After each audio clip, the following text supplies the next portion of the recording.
Good morning to all of you. अष्टम वर्ग के मेरे प्यारे छात्र एवं छात्राएं, आज हम सभी हिंदी की कक्षा में पाठ 13 की कविता जिसका नाम सुदामा चरित है पढ़ेंगे। आज की कक्षा के पूर्व की कक्षा में मैंने सुदामा चरित कविता का शब्दार्थ भेजा था। आज हम लोग सुदामा चरित कविता का 2 पेज पढ़ेंगे, समझेंगे। कविता के बारे में आप लोग पहले से ही परिचित हैं कि सुदामा और कृष्ण की दोस्ती हम लोग इतिहास में स्मरण करते हैं।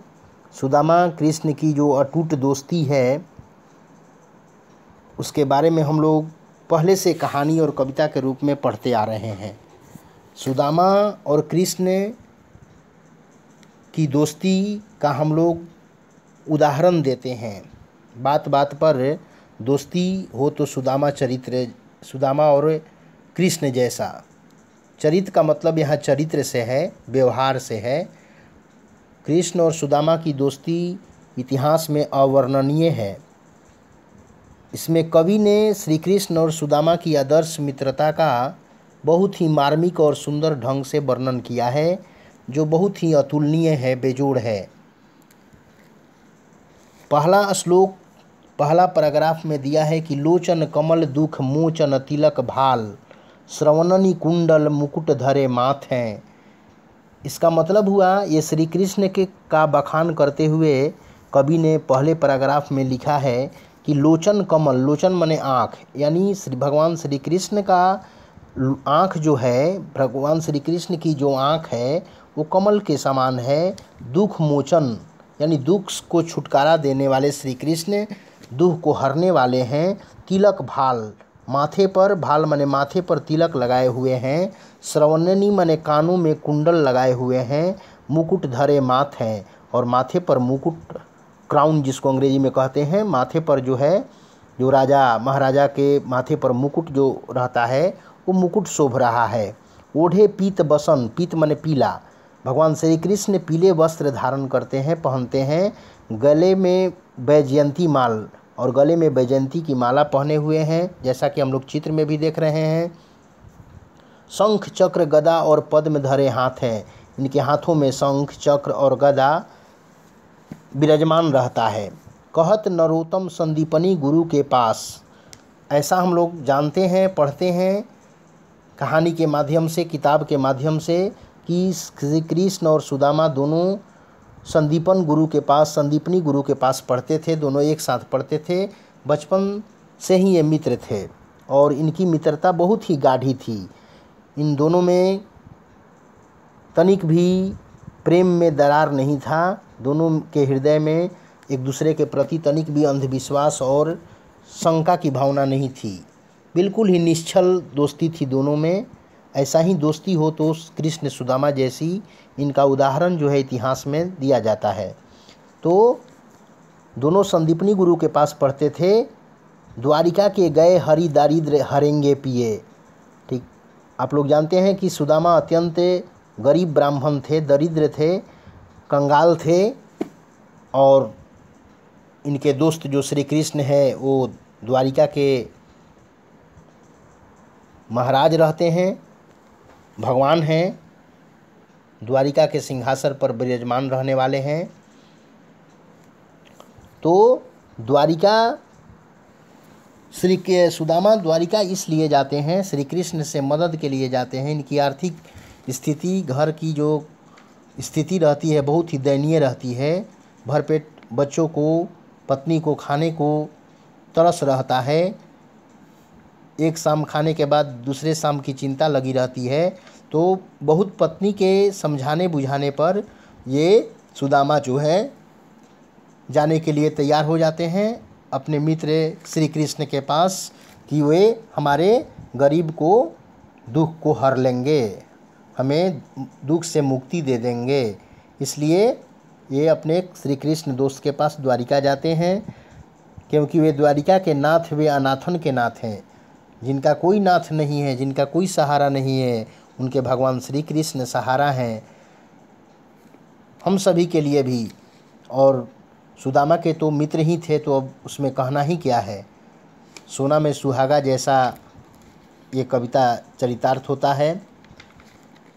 श्री कृष्ण और सुदामा एक ही गुरु से पढ़ते हैं।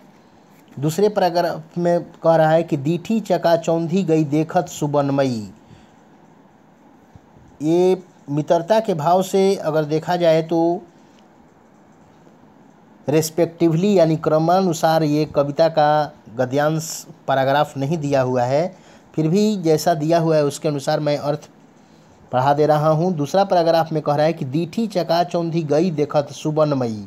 सुबनमयी मने सोने का बना हुआ, चकाचौंध मने आश्चर्यचकित कर जाते हैं। जब सुदामा श्री कृष्ण के यहाँ से कुछ दिन बिता करके लौटते हैं तो यहाँ जहाँ इनकी झोपड़ी थी वहाँ सोने का महल बन जाता है। वहाँ वो तो आने के बाद होता है, लेकिन जब यहाँ द्वारिका जाते हैं श्री कृष्ण सुदामा तो वहाँ देखते हैं कि सोने का महल बना हुआ है। भगवान थे श्री कृष्ण, नर रूप धारण किए हुए भगवान स्वरूप हैं, भगवान हैं ही। तो वहाँ जब जाते हैं सुदामा तो उनके महल को देख कर के चकाचौंध हो जाते हैं कि हमारे दोस्त का इतना सोने का महल है, वो भगवान है, तो ज़रूर हमें कंगाली से दरिद्रता से मुक्ति दिलाएंगे। वो देख करके जो है सोने के महल को चकाचौंध हो जाते हैं। एक तेज सरस एक द्वारिका के भवन हैं, एक से एक द्वारिका में जो है सोने के महल बने हुए थे। देखते ही बनता था। सुदामा आश्चर्यचकित होते हुए अपने श्री कृष्ण की नगरी को जा रहे हैं दुख से मुक्ति छुटकारा पाने के लिए। पूछे बिनु को कहूँ काहू सोनो करे बात। जब तक वो किसी से नहीं पूछते हैं तब तक उनसे कोई बात नहीं करता है कि इसलिए कि वहाँ के लिए वो अनजान थे, कोई उनको पहचानता नहीं था श्री कृष्ण के सिवाय। देवता से बैठे सब साधी साधी मौन हैं। सारे लोग जो वहाँ बैठे थे वो देवता सदृश लग रहे थे। सब जो है सुलहो श्रृंगार में सजे हुए, बढ़िया बढ़िया आभूषण से सजे हुए, बढ़िया बढ़िया वस्त्र पहने हुए सब लोग जो है देवता से लग रहे थे। देखत सुदामा धाये पोर जन गहे पाए, कृपा करी कहो विप्र कहाँ किन्ह गौन है। सुदामा मन में सोचते जा रहे हैं कि श्री कृष्ण भले ही साथ में पढ़ते थे, वे हमारे दोस्त हैं, लेकिन फिर भी जो है वो भगवान हो गए हैं, वे महाराज हो गए हैं, राजा हो गए हैं द्वारिका के। वो हमें पहचानेंगे या नहीं पहचानेंगे, या मुझे ठुकरा देंगे, या मुझे कोई हेल्प करेंगे कि नहीं करेंगे। इन सारी बातों को सोचते हुए वो द्वारिका को जा रहे हैं। अधीर धीरज अधीर के हरण पर पीर के, पीर मने कष्ट, बताओ बलबीर के महल यहाँ कौन है। वो बीच बीच में जाते हुए किसी से पूछते हैं कि वो कृष्ण का महल कौन है, इसलिए कि द्वारिका में अधिकांश महल सोने जैसे दिख रहे थे, एक से एक बने हुए महल थे। उनमें सुदामा को श्री कृष्ण का महल पहचानना बिल्कुल ही कठिन सा लग रहा था, इसलिए बीच बीच में किसी से वो पूछते जा रहे हैं कि श्री कृष्ण का महल कौन है, बलबीर का महल कौन है। पैराग्राफ 3 में कह रहा है कि शीश पगा न झगा तन में प्रभु जाने को वही बसे के ही ग्रामा। जब द्वारपाल से सुदामा बोलते हैं कि हमें श्री कृष्ण से मिलना है, तो श्री कृष्ण का नाम सुन करके और इनके शीश पर पगा यानी शीश पर न सिर पर न पगड़ी थी, न झगा तन में और न ही तन में वस्त्र था। एक फटी धोती पहने हुए थे, वो भी गंदी फटी थी, और वही जो है अपने कमर में देह पर लिपटे हुए थे। ऐसे दरिद्र व्यक्ति को देख करके द्वारपाल भी अचंभित हो जाते हैं कि ऐसा कंगाल, ऐसा न पैर में जूता है, न शीश पर पगड़ी है और न तन में वस्त्र है, एक फटी धोती लिपटे हुए कंगाल श्री कृष्ण का मित्र कैसे हो सकता है। सभी अचंभित हो जाते हैं द्वारपाल, और जा कर के श्री कृष्ण से अंत में सूचना देते हैं कि ऐसा एक व्यक्ति जो है न उसके सिर पर पगड़ी है और न तन में वस्त्र है, वैसा व्यक्ति कह रहा है कि हम किसी गांव से आए हुए हैं। वो बता रहा है कि वो श्री कृष्ण के दोस्त हैं।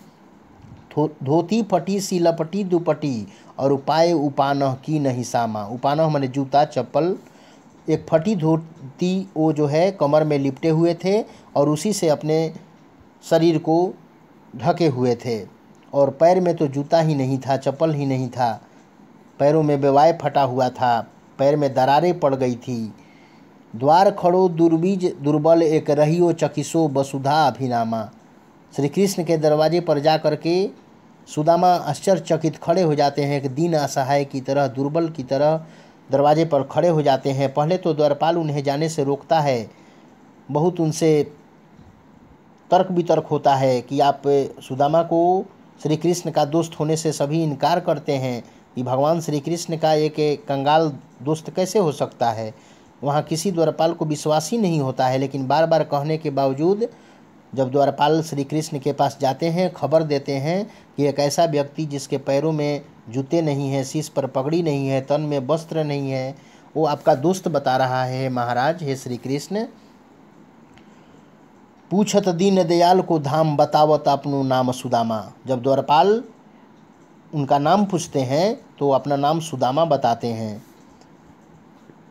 चौथा पैराग्राफ है कि बोलियो द्वारपाल सुदामा नाम पाणे सुनी, छोड़े राज काज ऐसे जी गति जाने को। जब श्री कृष्ण अपने दोस्त सुदामा का नाम सुनते हैं द्वारपाल के मुंह से, तो सारे राजकाज को छोड़ करके वहाँ से दौड़ पड़ते हैं। द्वारिका के नाम हाथ जोड़ धाये गहे पाए, भेंटे भरी अंक टाए दुख साने को। उधर से श्री कृष्ण नंगे पाँव, ऐसा उनको खुशी हो, ऐसा आज तक उन्हें ऐसी खुशी नहीं मिली हो। वो अपने दोस्त के, बचपन के दोस्त सुदामा का नाम सुनते हुए द्वारपाल के मुंह से तुरंत जो है वे ऐसे बेचैन हो जाते हैं, ऐसे उत्सुक हो जाते हैं कि उनको अपने जूते पहनने के लिए भी समय नहीं मिलता है। जूते नीचे रहते हैं सिंहासन के, लेकिन वो पहन नहीं पाते हैं। बेचैनी से राज सिंहासन से उतर करके दौड़ते हुए जो है सुदामा की ओर दौड़ पड़ते हैं, खोजने के लिए, सुदामा से मिलने के लिए।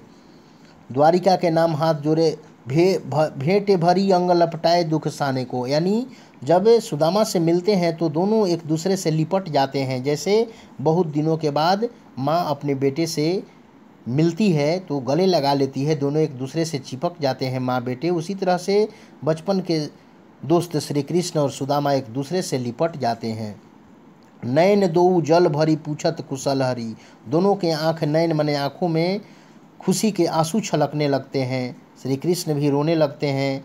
सुदामा की दीन दशा को देख करके, गरीबी की दशा को देख करके, उनके चेहरा को देख करके ये बहुत अंदर से दुखी हो जाते हैं, लेकिन मित्र से मिलने के बावजूद जो है रोने लगते हैं। दोनों की आंखों में आंसू छलक पड़ते हैं अपनी बचपन की यादों को सुन करके, देख करके, और जो है दोनों एक दूसरे का कुशल क्षेम पूछने लगते हैं, हाल चाल पूछने लगते हैं। विप्र ब्राह्मण यहाँ सुदामा को कहा गया है। विप्र बोलियो विपदा में मोहि पहचाने को। सुदामा श्री कृष्ण से बोलते हैं कि दोस्त, मुझे विपत्ति में भी आप पहचान लिए, आप धन्य हैं, आप सचमुच द्वारिकाधीश हैं, आप सचमुच जो है ईश्वर से कम नहीं हैं, आप सचमुच साक्षात ईश्वर हैं, दुख मोचन है, संकट हरता हैं। सुदामा श्री कृष्ण से विपत्ति में पहचानने के लिए श्री कृष्ण को धन्यवाद देते हैं। जैसी तुम करो वैसी करे को दया के सिंधु, ऐसी प्रीति दिन बंधु दीनन सौ माने को। दीनन मने गरीब पर भी आप ऐसे दया करते हैं, विपत्ति के समय भी हे श्री कृष्ण आप मेरे जैसे कंगाल दोस्त को पहचान लेते हैं। सचमुच में आप दया के सिंधु हैं, सागर हैं भगवान, हे श्री कृष्ण। सुदामा ऐसा कहते हैं श्री कृष्ण से। पांचवा पैराग्राफ कह रहा है कि ऐसे बेहाल बिवाइन सो पग। पग मने पैर में, बिवाइन मने बेवाय फटा हुआ था, पैरों में दरार पड़े हुए थे, इसलिए कि उनके पैरों में जूते चप्पल नहीं थे। इतने कंगाल थे कि पैर में जूते चप्पल भी नहीं थे, और अपने दोस्त के यहाँ अतिथि बन कर के जा रहे हैं, लेकिन फिर भी जो है पैर में जूते नहीं हैं। समझा जा सकता है कि कैसी दरिद्रता होगी सुदामा के पास। ऐसे बेहाल बिवाइन सो पग, कंटक जाल लगे पुनिजोए। उनके पैरों में रास्ते में चलने से अनेक जगह कांटे चुभ गए थे, चप्पल जूते नहीं होने के कारण पैरों में बेवाय फटे हुए थे। हाय महादुख पायो सखा तुम, सखा मने दोस्त। श्री कृष्ण बहुत ही देख करके दुखी होते हैं अपने दोस्त की इस दयनीय दशा को। श्री कृष्ण का कहना है कि आप पहले से क्यों नहीं आए? इतना दिन बिता करके दुख में आप क्यों आ रहे हैं मेरे पास? आप पहले आते तो आपके सारे दुख दूर कर देता मैं। श्री कृष्ण बहुत ही प्रायश्चित कर रहे हैं सुदामा के लिए, अपने दोस्त के लिए, बचपन के दोस्त के लिए, परम मित्र के लिए, कि आप पहले क्यों नहीं आए ऐसी विपत्ति को लेकर के। आज इतना दिन दुख में बिता करके आप मेरे पास आ रहे हैं। महादुख पायो सखा तुम आए, इते न किते दिन खोए। इतने दिन खो करके आप क्यों आ रहे हैं?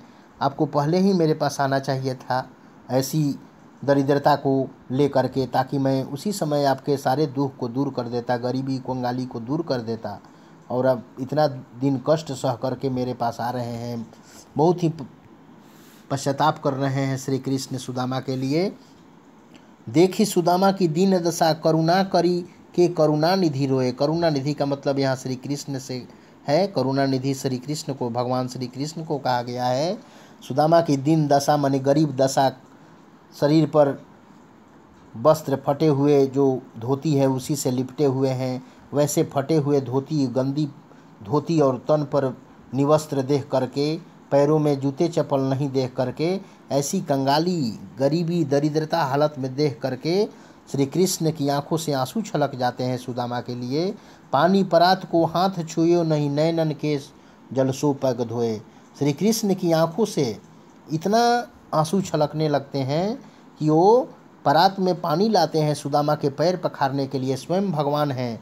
मित्रता हो तो ऐसी मित्रता हो कि अपने दोस्त को, अपने अतिथि को, अपने बचपन के परम मित्र को वो अपने सिंहासन पर बैठा लेते हैं, और अपनी पत्नी रुक्मिणी से नहीं बल्कि अपने परात में पानी ला करके श्री सुदामा के चरण पखारने लगते हैं। लेकिन इतना उनके आँखों से, श्री कृष्ण की आँखों से दुख के इतने आंसू बह रहे हैं सुदामा के लिए कि वो परात के पानी को तो स्पर्श भी नहीं किए, केवल उनकी आंखों के धार आंसुओं से, अश्रुधार से सुदामा के पैर धुल जाते हैं। नैनन के जल सो पग धोए।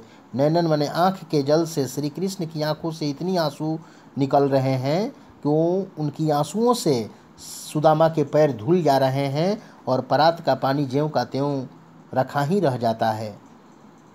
श्री कृष्ण बहुत ही आदर करते हैं सुदामा का। कुछ दिन अपने यहाँ रखते हैं और बहुत आदर करते हैं, बहुत सेवा सत्कार करते हैं।